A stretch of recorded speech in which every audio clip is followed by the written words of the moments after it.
Ladies and gentlemen, boys and girls, children of all ages, welcome to the channel. It's your boy, World of Wrestling, here today to discuss about AEW Dynamite, August 16th, 2023 review. This was actually a fairly decent show, not as good as last week's show. Last week's show was way better than this, but it was still a good show overall. It just had I had some issues with it myself.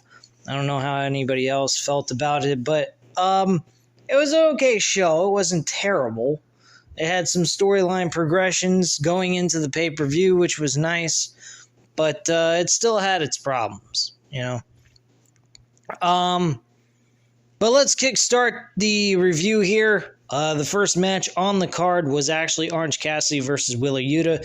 Very good matchup. Wheeler Yuta ends up losing this matchup, though, unfortunately, to Orange Cassidy. Orange Cassidy has become a beast with the AEW International Championship. We actually had a brawl after the match was over. Blackpool Combat Club attacked Cassidy after the bell, and the best friends try to make the save. BCC gains the upper hand, and Lucha Brothers make the save. Blackpool Combat Club gets some chairs, but Eddie Kingston shows up and helps fight them off, and Kingston grabs a microphone and challenges the Blackpool Combat Club to a stadium stampede match at AEW All In. Now that's great and all, but there's one small problem. Blackpool Combat Club is 3 guys short. This is a 6-on-6 matchup, supposedly, so we don't even know who the other 3 guys the BCC are going to select as their partners for this big matchup. It's nice to see Eddie Kingston back. I'm really a big fan of his. I actually kind of look at him as AEW's version of Mick Foley, in a way. As crazy as that might sound. But yeah, I think he is... I think this is going to be kind of an entertaining matchup, but it was kind of last minute. I think Orange Cassidy versus Jon Moxley for the International Championship would have been a lot better. A little bit more simplistic. There have been a lot of multi-man tag team matches being booked for the show. I understand the reasoning behind it. They're trying to get everyone an opportunity to actually be on the show, since this is one of the biggest events that AEW has ever held in their entire existence. So they want to give everyone an opportunity that's worked really hard, an opportunity to be on the show and do their thing on this major pay-per-view event. So I get the idea and the reasoning behind it, but I still think that they should book a little bit more towards one-on-one matches, but it is what it is. Anyway, moving forward, we had Kenny Omega being interviewed by Jim Ross.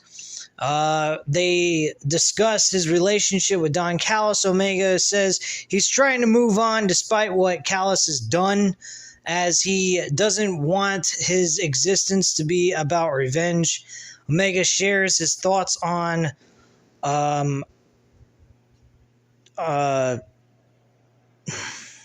Takeshita. I almost forgot how to pronounce his name.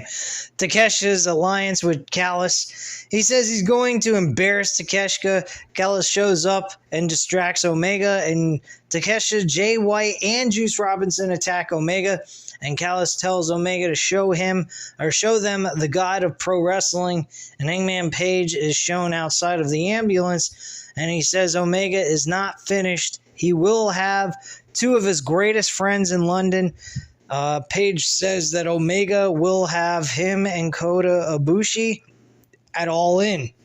Very good matchup. I really like this. This has a lot to do around the Bullet Club from New Japan Wrestling's version of Bullet Club.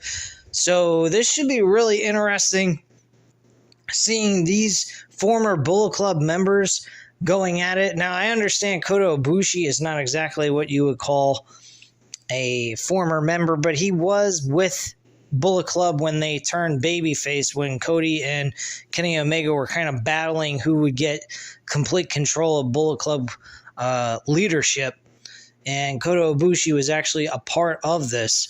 So it was kind of interesting back in the day, back in like 2018, 2019. So they actually were doing that during that time. Takeshita, though, yeah, he wasn't really a part of any of that. He's just kind of thrown in just because of association with Don Callis. So, very interesting stuff. And I think it's going to be a really good matchup. I'm really looking forward to this match, actually. Next up, we had Jericho comments on the downfall of the JAS and says it forced him to reevaluate himself and his ways. He says he doesn't join factions. Instead, he creates them. And Jericho says the answer is obvious. He tells Callis that his answer about joining the Don Callis family, and Jericho says his answer is yes, as he needed to go back to his roots, align with someone he's known for years, someone who's as low as him. Jericho unveils the painting that Callis brought with him because he had the assumption that Jericho was going to say no and basically have his head decapitated from his body. This really pissed off Jericho. Callis tries to talk his way out of it, actually, once Jericho gets the understanding of the picture. And Jericho tells Callis to be straight with him. He yells at Callis and demands the truth. Callis admits that he didn't think Jericho would say yes. He says he thought Jericho would say no because of his massive ego. Callis says it has been all about Jericho. It says it's always been about Jericho. He calls Jericho the greatest egomaniac, and Callis says Jericho doesn't deserve to be in his family anyway. Jericho fires back by saying no one cares about Callis and he has lost everything. He calls Callis a lowlife, a worm, and an asshole. He also mentions that Callis was not even part of pro wrestling until around 2018 when Kenny Omega made him important, when Kenny Omega was making it big and whatnot. And he said that's the reason why Kenny Omega turned on him and didn't stop caring about him and so forth. And that's why Callis turned on Kenny Omega at the end of the day. After he said all this, Callis slaps Jericho in the face. Jericho grabs him, and Takeshita tries to attack Jericho, but Jericho fights him off. Will Ospreay attacks Jericho. This leads to Jericho backstage making an announcement that he is going to wrestle Will Ospreay one-on-one at All In. Huge fucking match. I mean, huge match. I'm looking forward to this big time. I hope Will Ospreay and Jericho have the best match of the night. The only other match that I think will surpass this is the World Heavyweight Championship match.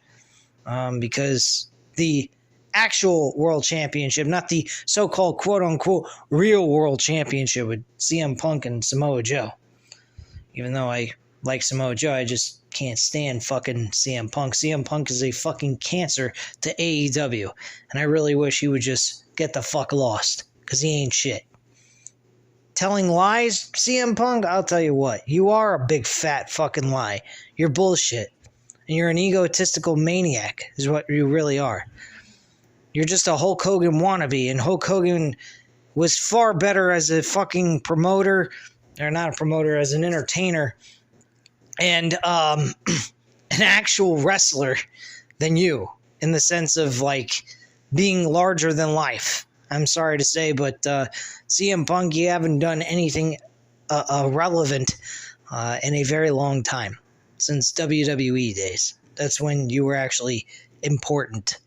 At this point, since you've been out of the wrestling business and everything else, you've been nothing but a fucking annoyance and a complete and utter cancer to this new company that's trying to get themselves off the fucking ground and make something out of themselves.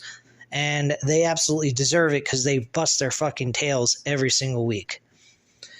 Video package highlights Jack Perry's run as the FTW champion and comments on his win over Rob Van Dam and calls himself the greatest FTW champion of all time. And Perry says he wants to go out on top, so he's going to retire the championship next week. This got Taz really pissed off. Maybe we'll see Taz get out of his seat and talk a lot of shit to Jack Perry, but this should be very interesting. I don't know where they're going to go with it, but it should be intriguing nonetheless. Anyway, moving on, we have Darby Allin and Nick Wayne up against the Gates of Agony, which is Khan and Toa Liona, part of the Mongol embassy. And the Gates, basically Darby Allin and Nick Wayne actually win this matchup. Wayne hits Liona with a hurricanrana off the apron. Allin hits Khan with the coffin drop, and they get the W as a tag team. So kudos to them. Then Sting appears on the video screen. This was actually very interesting and very entertaining. Reminded me of Sting from TNA days when he was the Joker Sting. So he basically appears on the screen and says he's directing movies now. Tells Fox he better have eyes in the back of his head. Sting looks forward to the coffin match at AEW All In, and the camera reveals that he's next to Prince Nana. And Sting tells Nana it's showtime. He scares Nana, who runs away. And he goes, "Oh, come on, Nana. Come back, Nana. Nana, Nana, Nana." Oh, I thought it was fucking hilarious, man. He's like, "Oh, come on. I need somebody to talk to me. I'm very lonely." I thought that shit was fucking hilarious, man. He was fucking great in that segment. It reminded me a lot of the old Sting from TNA back when he was the Joker Sting, like I said before. That was fucking hilarious. One of the best segments I think I've seen Sting on television on AEW. I mean, he's done some entertaining stuff with AEW, but that was actually rather funny. Next up, we had MJF and Adam Cole do some bonding as they get ready for their ROH World Tag Team title match. MJF takes Cole to Outback Steakhouse and gets worried about their wrestling because the food is so good. Cole says they should watch some Australian movies, actually. And MJF plays a clip of kangaroos fighting and gets inspired by it. He mimics the kangaroo kick. Cole has another idea. They spoof Steve Irwin and watch some alligators. MJF and Cole practice the double clothesline. They get sent to Tony Khan's office. The door is closed, but Khan is heard yelling at them. I thought maybe it was some actor trying to pretend he was Tony Khan, but for a minute I just started thinking, nah, that probably is Tony Khan talking. They opened the door and they revealed it was Tony Khan. MJF says Khan will pay for that when it's contract season. Khan opens the door and MJF plays nice. MJF and Cole roll up in the parking lot and they head to the ring, and Roderick Strong just misses them. They came up in a very nice car, a Ferrari, red Ferrari, very nice fucking vehicle, probably worth $250K easy, or even more than that, depending on the year and the type of model it is. He kicks the car's tire and hurts his foot, by the way, in the process when Roderick Strong misses. Adam Cole and MJF find this Roderick Strong nuisance on the outside to be kind of annoying. He seems like a crazy ex-girlfriend who's upset about losing his boyfriend type of thing. It really comes off pretty creepy, actually, in my personal opinion. But whatever. So we get an in-ring segment with MJF and Adam Cole now instead of just a video package. MJF hypes up the crowd. Cole vows to win the ROH World Tag Team titles at All In. MJF gets a kangaroo kick chant going, actually. I really hope we see a kangaroo kick performed in the middle of this match. I think this would be fucking amazing if we could see a kangaroo kick by MJF. I would just fucking love it. Big time. I really would enjoy watching MJF perform a kangaroo kick in the middle of a tag team match. Absolutely funny shit.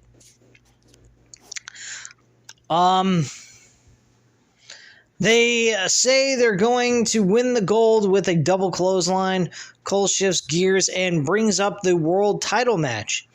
He says it will be the most important match of his life. Cole notes that just a few months ago, doctors told him he might never wrestle again.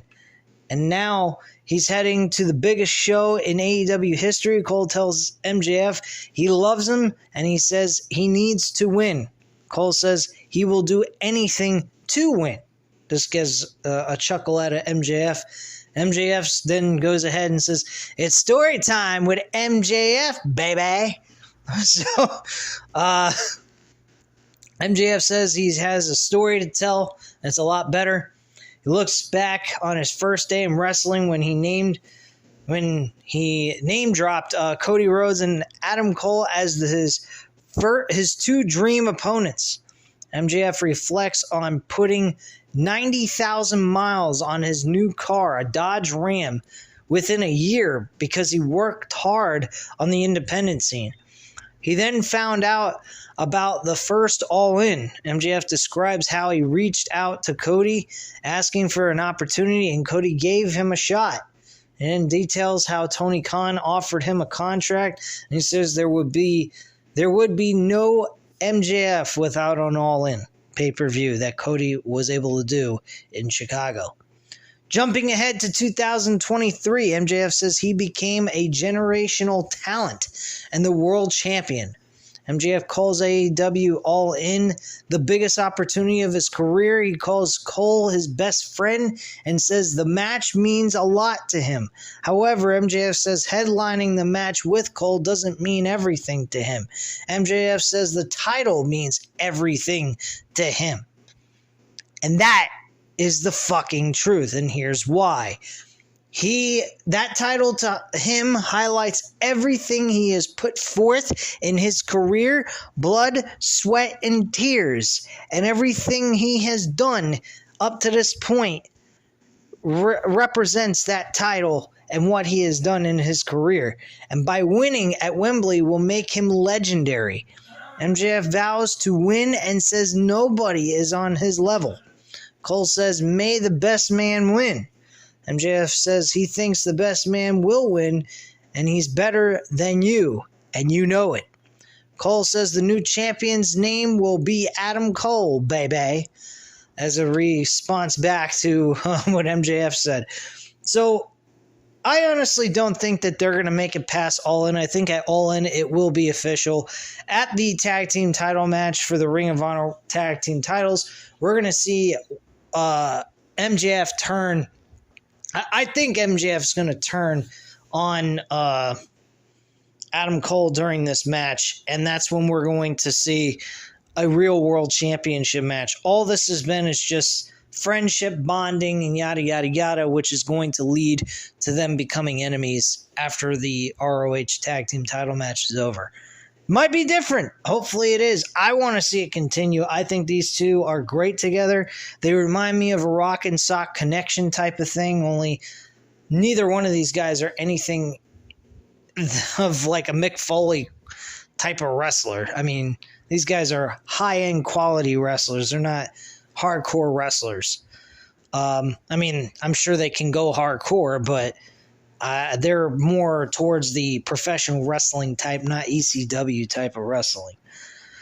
So yeah, they kind of remind me of that Mick Foley Rock bond that they have with each other, except they're, to me, both equally as good to the other. So anybody can really win this thing and make it believable. So after that, Aussie Open tries to attack MJF and Cole, but the Bracheros fight them off, and Cole teases super kicking MJF, but the champion turns around and Cole stands down, and they hug and stand tall together. Yeah, obviously we're seeing a definite turn here at some point. Backstage, Jericho is asked about Will Ospreay attacking him. He says Will Ospreay would have had the match if not for the pandemic back in 2021. Jericho says that nothing can stop it now as he challenges Will Ospreay for a match at All In. That's going to be a fucking huge matchup. I can't wait to see that. Texas Chainsaw Massacre Death Match. Jeff Hardy versus Jeff Jarrett. Who the fuck cares? This was such a gimmick match, it wasn't even funny. He actually had fucking Leatherface appear on fucking television. I don't know if you guys know anything about this, but there was a pay-per-view from WCW back in 1990 hyping up RoboCop 2. They had a segment in the pay-per-view where I think it had Sting and Lex Luger and Psycho Sid, or back then Sid Vicious, in a matchup, and the RoboCop shows up to save the day for Sting, gets him out of a cage, and all that. That's exactly what we saw here in this match with Leatherface, with a fucking chainsaw chasing Karen Jarrett around ringside and up the ramp. And still, even after all that, Jericho still ends up losing the match. Did I say Chris Jericho? No, Jeff Hardy lost the match to Jeff Jarrett with the help of his friends. So, yeah. Who the fuck cares? I don't. Next up, we had Britt Baker and the Bunny going one-on-one, guaranteeing them the winner to go to All In for the AEW Women's World Championship match in a fatal four-way. Britt Baker is one of those women that will be at the pay-per-view. She won the match, obviously. So, yeah. Next up, we had the Acclaim come to the ring for a tag team match. The lights go out. They come back on. The House of Black's in the ring, and House of Black attacks them. Brody King hits Caster with a steel chair. Buddy Matthew drills Bowens with a knee strike, and King slams Bowens. The beatdown continues, and Caster gets busted open. Julia Hart hands Billy Gunn's boots to Buddy and they get passed to Malachi Black. Wow. Some story there. So this is all centered around Billy Gunn. I don't think that Billy Gunn is done yet. I think he will be making a return at some point. Main event time. Young Bucks. Matt and Nick Jackson against Austin and Colton Gunn. I think that was great that they made this the main event, but I was not impressed with the main event. Really, I did not think that it was given the proper treatment. I didn't feel like this was a main event. It felt more like a gosh darn, mid-card TV show matchup. It did not even feel like a main event at all. But the Young Bucks win by cheating, because the Guns were trying to cheat, so they figure, what the hell, let's cheat and fuck them over. Match was over, and then Jay White and Juice Robinson attacked the Young Bucks after the bell, and Bullet Club Gold gangs up on them and prepares to stomp on Matt Jackson's previously injured arm. FTR makes the save, though, and helps the Young Bucks fight off the Bullet Club Gold. So we got all kinds of shit going on in this show. I find it very interesting. It should be pretty fucking good, the pay-per-view itself. Build towards the show, it's okay. I am enjoying it. I mean, it's a hell of a lot better than what they did for fucking Revolutions, or Double or Nothing. I mean, Double or Nothing didn't get the proper build it needed. At least this got a fucking month build. Actually, 2-month build, truthfully. I mean, if you really look at it, there was quite a few segments taking place on Collision that they were building up to.